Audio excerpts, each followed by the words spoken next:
โอมแมนครับ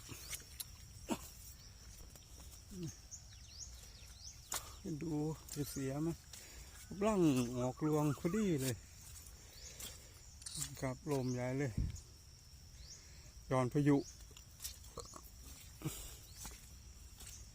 เสียหายครับ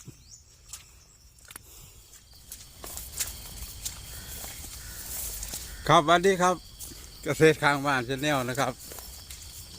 ครับวันนี้ก็วันที่16 ตุลาคม 2565ครับ เดี๋ยวออกมาดูเขาครับเพราะว่าโดนพายุอีกเลยครับพายุเขาอีกเลยครับเขาตั้งแต่เมื่อวานนี่แหละครับตกตั้งแต่เมื่อวาน3 โมงเช้าครับแรงครับพายุนี่ก็เช้าของวันที่16แล้วครับ ยังไม่หยุดเลยครับ ยังลงเม็ดอยู่ครับก็เลยออก มาดูเขาครับครับนี่ครับเขาครับแหลงนี่ก็ดีนะครับไม่เสียแล้วครับเพราะว่าเขาไม่มีน้ำครับแหลงนี่ครับแต่เดี๋ยวไปดูแปลงนู้นครับว่าเขาจะเป็นยังไงเพราะว่าเขากำลังออกรวงแล้วครับแปลงนู้นครับแปลงนี่ยังครับไปครับเดี๋ยวไปดูครับ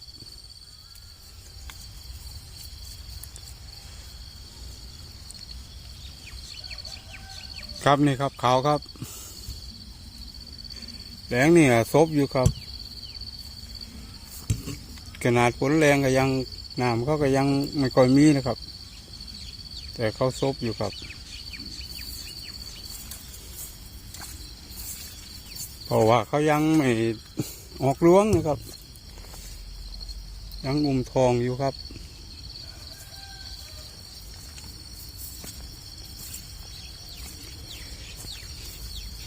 เพราะว่าเขาสมบูรณ์หลังเขานะครับสมบูรณ์หลังสังเกตดูถ้าเขาอันไหนสมบูรณ์ก่อนนะครับสมบูรณ์ออกมาเขาจะออกรวงก่อนครับก็จะออกลายๆกันแหละครับมะลิ105นะครับเขาไวแสงครับพอกลางวันหน่อยกว่ากลางคืนเลยเขาก็จะเริ่มออกรวงเลยครับนี่ก็เขาหนาหนาวแล้วครับกลางวันก็หน่อยกว่ากลางคืนครับสั้นกว่ากลางคืนครับกลางคืนจะยาวนะครับเขาก็จะเริ่มออกรวงตอนนี้แหละครับ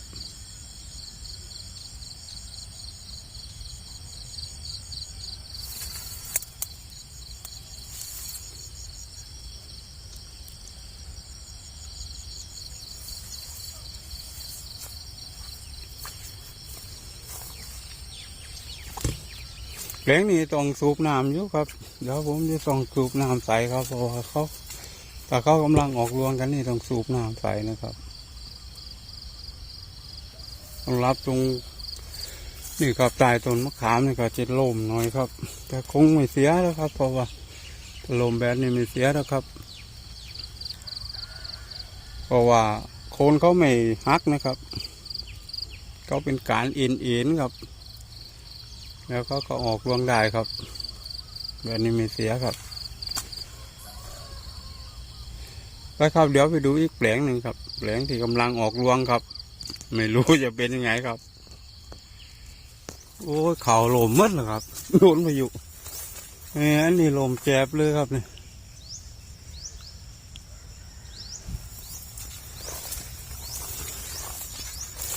ี่ของผมก็ลมครับนี่ครับกำลังออกรวงอย่างนี้นะโดนฝนก็ไม่ค่อยดีเท่าไรหรอกนะครับเพราะว่าอาจจะทำให้เม็ดรีบได้ฝนก็ดีเอาขักเอาโขดเอาขักเอาโคนนี่เริ่มลมแล้วครับ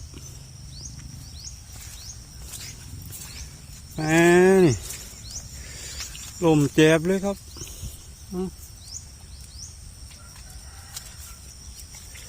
ลมขักดูจะเสียไหมร่างออกรวงพอดีเลยกับลมใหญ่เลยย้อนพายุเสียหายครับ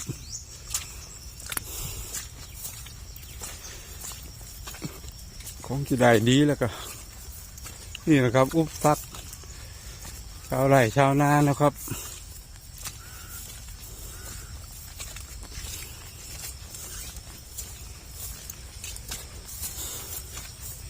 โดนถูกยางแรงก็ใช่ดีโผดก็ไม่ดีแรงร้ายก็ไม่ดีกับก็กำลังออกรวงครับกำลังออกรวงแล้วมาโดนฝนไม่ค่อยดีนะครับข้าวผมจะดีเยอะนี่นะ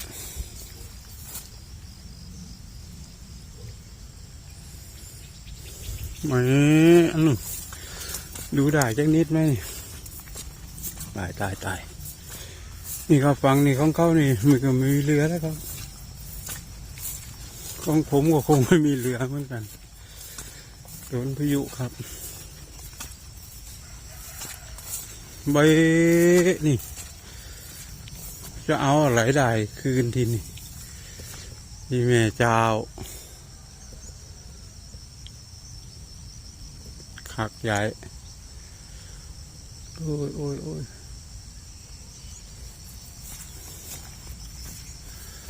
กำลังออกรวงดา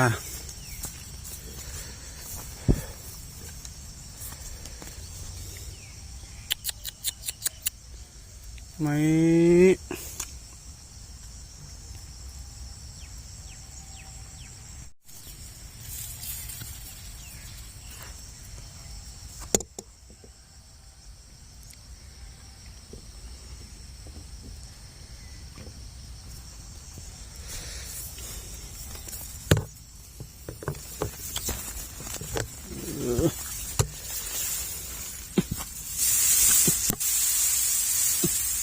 ตรงนี้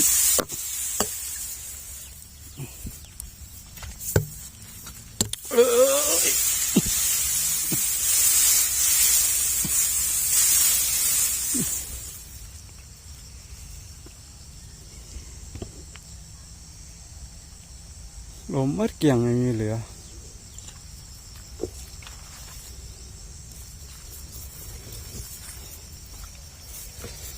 ข้าวจะดีเกิน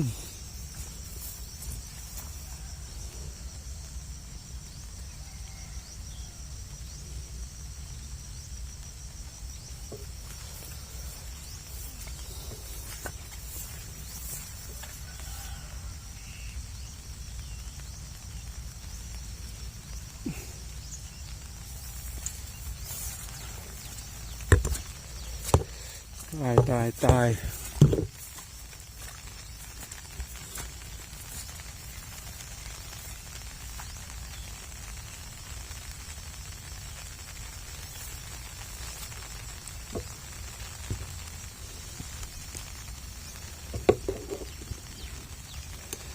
น้ำไม่ท่วมล้มก็พัดนะครับ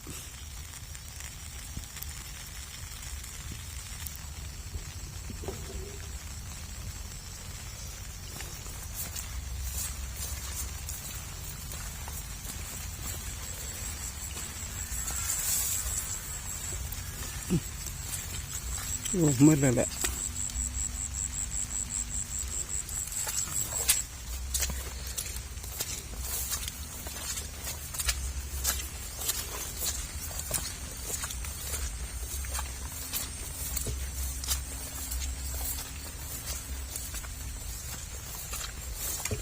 แม่เจ้า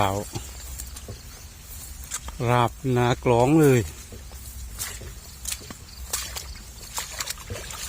แต่ต้องอะไรไม่ได้ดอกเลยมีแต่รวงเกาะกระโลมเดี๋ยวมาคอยดูกันว่าเขาจะเสียโอ้ยดูแต่ละรวงดูครับได้เขา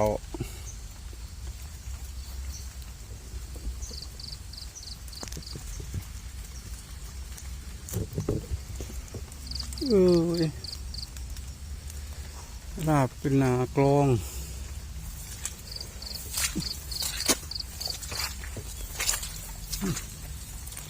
อันนี้ก็คือการกูไม่ได้ครับหลายเข่าครับ เอาดีๆ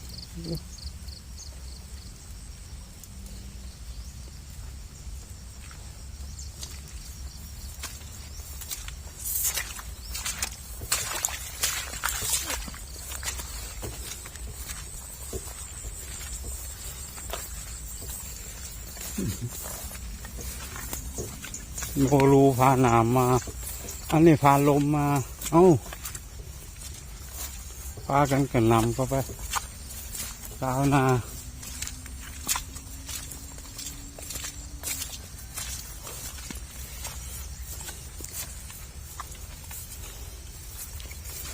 ว่าดินโหด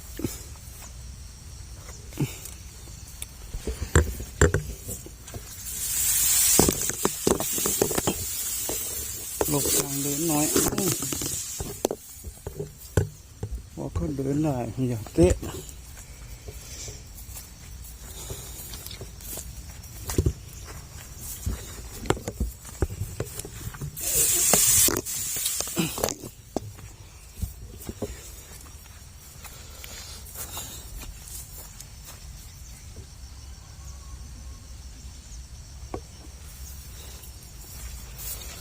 สุดๆไปเลย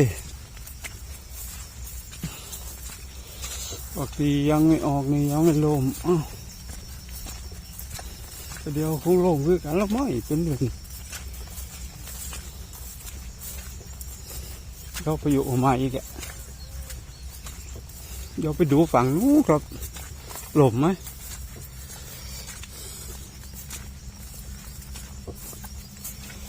กำลังจะออกรวงพายุเข้ามา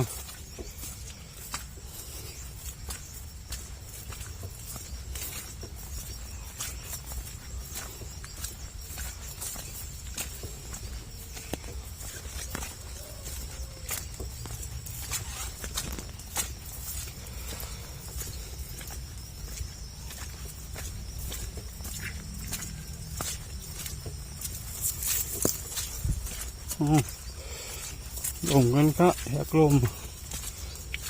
แล้วก็ชูคอขึ้นมา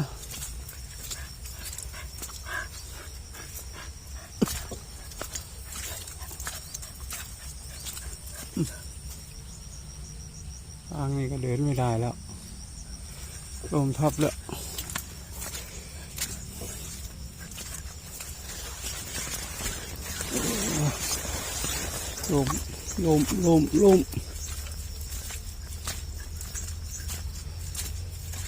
ลมมืดแล้วครับ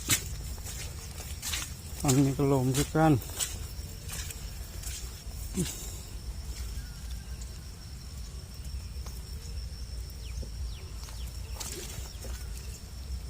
รอยอะไรรอยตัวเหี้ยหรือรอยอะไรไปเป็นร่องเลยตัวเหี้ยก็มากครับตัวใหญ่ด้วยเหยียบเขาลมมันก็ลกเขาก็ลมเป็นทางยังก็ทำท่าจะลมเหมือนกันเลย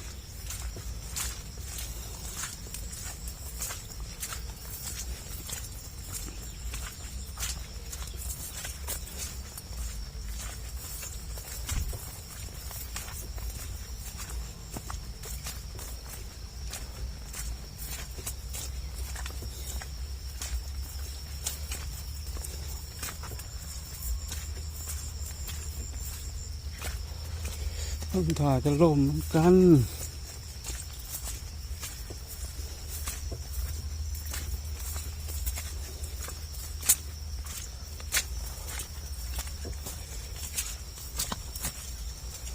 ไม่มีเลยนะไหนก็ลม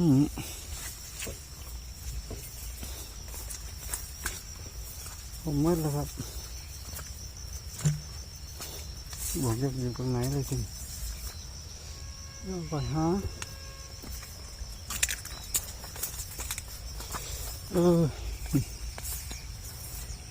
ลมมืดแล้วครับ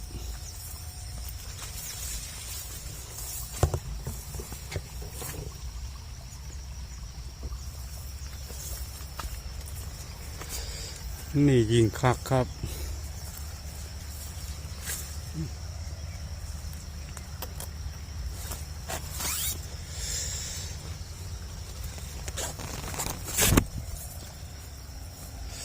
ครับสำหรับคลิปนี้ก็เอาไว้แค่นี้นะครับขอบคุณมากครับทุกท่านครับที่เขามาแวะชมครับฝากกดไลค์กดแชร์กดติดตามเลยนะครับไว้ฝากคลิปต่อไปครับหลงมืดเลยครับเขาไปดูต่อไปครับว่าเขาจะเสียหายมากน้อยแค่ไหนครับครับสำหรับคลิปนี้ไปก่อนนะครับสวัสดีครับ